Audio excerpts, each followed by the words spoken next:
नहीं सहेगा राजस्थान। जब बीजेपी सत्ता में आना चाह रही थी 2023 में चुनावों को लेकर, तो उसने यही नारा देकर राजस्थान में सरकार बनाई थी। लेकिन ये नारा जो है अब कहीं ना कहीं फेल होता दिखाई दे रहा है और आज उसी का एक उदाहरण एसएमएस हॉस्पिटल के यहाँ पर देखने को मिल रहा है। आप ये जो मेरे पीछे लोग देख पा रहे हैं, जो ये है एक मौत और प्रशासन की चुप्पी के कारण जो है, उसके कारण ये भीड़ आज यहाँ पर एसएमएस हॉस्पिटल पर जमा है।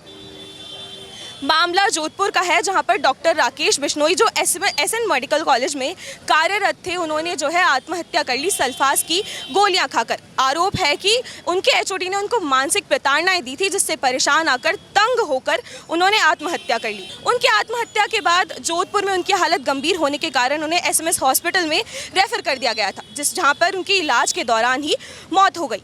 हालांकि जो उनकी मौत हुई, जो एसएमएस उनको रेफर किया गया, उस पर भी कई से सवाल खड़े हुए जा रहे हैं मंशा पर, एचओडी के डिपार्टमेंट पर। तो इसी के चलते छात्र नेता जो है यहाँ पर एसएमएस अस्पताल में प्रदर्शन कर रहे हैं, जिनसे आज हम बात करेंगे और जानेंगे कि उनकी जो मांग है वो क्या है। इनका कहना है कि ये परिजनों के साथ जो है न्याय की मांग को लेकर राकेश बिश्नोई को न्याय दिलाने के लिए यहाँ पर इकट्ठा हुए हैं। आइए चलते हैं और इनसे बात करते हैं।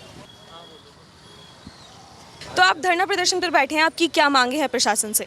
देखिए, पिछले 6 दिन से परिवार न्याय के लिए यहाँ इस धरने पे बैठा है और परिवार की बड़ी वाजिब मांगे हैं। परिवार की मांग है कि सबसे पहले तो जिस व्यक्ति की वजह से भाई राकेश ने आत्महत्या करी, उस व्यक्ति को गिरफ्तार करे, उससे पद से हटाया जाए। दूसरा, इनकी पत्नी को सरकारी नौकरी मिले, उचित मुआवजा मिले और जिन अधिकारियों ने इस धरना स्थल पर आकर इस परिवार से अभद्रता करी, उनके ऊपर कार्रवाई हो। ये बिल्कुल जेन्युइन मांग इस परिवार की है, लेकिन प्रदेश में सरकार का कोई नुमाइंदा इस बात के लिए तैयार नहीं है। अब तक कोई वार्ता के लिए सरकार का कोई प्रतिनिधि मंडल इस परिवार से वार्ता करने के लिए नहीं आया। वो समझ रहे हैं इस परिवार को कि ये परिवार अकेला है, ये परिवार चला जाएगा। लेकिन मैं आपके चैनल के माध्यम से कहना चाहूँगा कि इस परिवार को जब तक न्याय नहीं मिलेगा, हम सब लोग मजबूती से इस परिवार को न्याय दिलाने का काम करेंगे।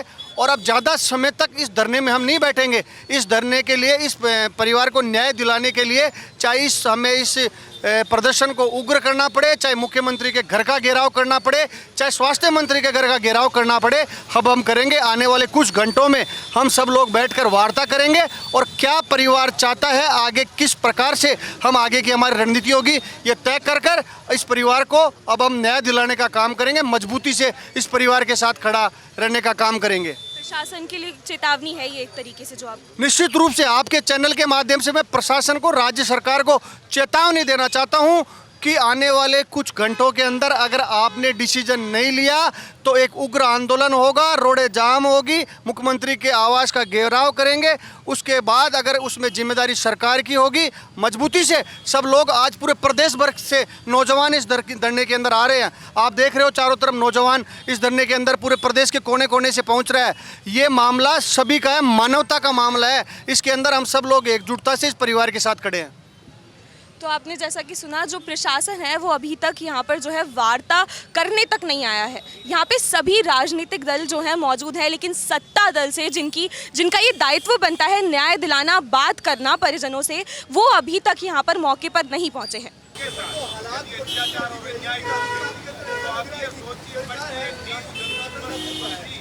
तो मेरे साथ जो अभी मौजूद हैं वो राकेश जी के बड़े भाई हैं, जिनसे हम अभी बात करने जा रहे हैं। तो आपकी क्या मांगे प्रशासन से हैं? देखिए सर, डॉक्टर राकेश बिश्नोई मेरा छोटा भाई था। उसने 13 तारीख को सल्फास की गोलियां खा ली। उसको उसी एमडीएम अस्पताल में इलाज के लिए ले जाया गया, जहां पर इलाज शुरू करने से पहले पुलिस और अस्पताल प्रशासन के सामने उसने ऑन कैमरा बयान दिया है कि जो मेरा डिपार्टमेंट हेड है डॉक्टर राजकुमार राठौड़, वो मुझे तंग कर रहा है, बार बार तंग कर रहा है। और उसने इस हद तक उसके साथ जो मानसिक बर्बरता हुई, उससे परेशान होकर उसने कहा है कि मैंने ये सल्फास की गोलियां खाई है।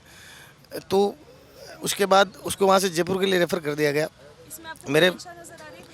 मेरे भाई की डेथ हो गई। अब हम ये चाहते हैं कि वो जो आरोपी है, जिसके कारण एक बच्चा जिसका इतना सुरक्षित भविष्य था, उसके एक सपने थे, जो अभी बड़ा डॉक्टर बनने वाला था, उसको अपनी जान देनी पड़ी, उसको तुरंत गिरफ्तार करे, हमारी मांग है। और अभी राकेश की, मेरे छोटे भाई की शादी हुई थी साल भर पहले, तो वो जो लड़की है वो एक अपना सम्मानजनक जीवन जिए, जो पीछे का दुख तो उसको इतना हद से ज़्यादा हो गया कि अब लेकिन उसको एक सम्मानजनक जीवन मिले, उसके लिए उसको एक सरकारी नौकरी मिले, और जो परिवार के बाकी सदस्य है, पीछे माँ है, बाप है, छोटे जो बेरोजगार भाई है, उनको सरकार उचित मुआवजा दे। ये सब हमारी मांग है। तो जैसा कि आपने सुना, इन्होंने अभी बताया कि एक वीडियो कॉन्फ्रेंसिंग के ज़रिए वो जब मृत्यु से पहले, उन्होंने आत्महत्या करने से पहले एक वीडियो जारी किया है जो एक बात का पुख्ता सबूत है। उसके बावजूद जो है प्रशासन इनकी मांगे सुनने को तैयार नहीं है। परिजनों की मांगों में आखिर गलत क्या है?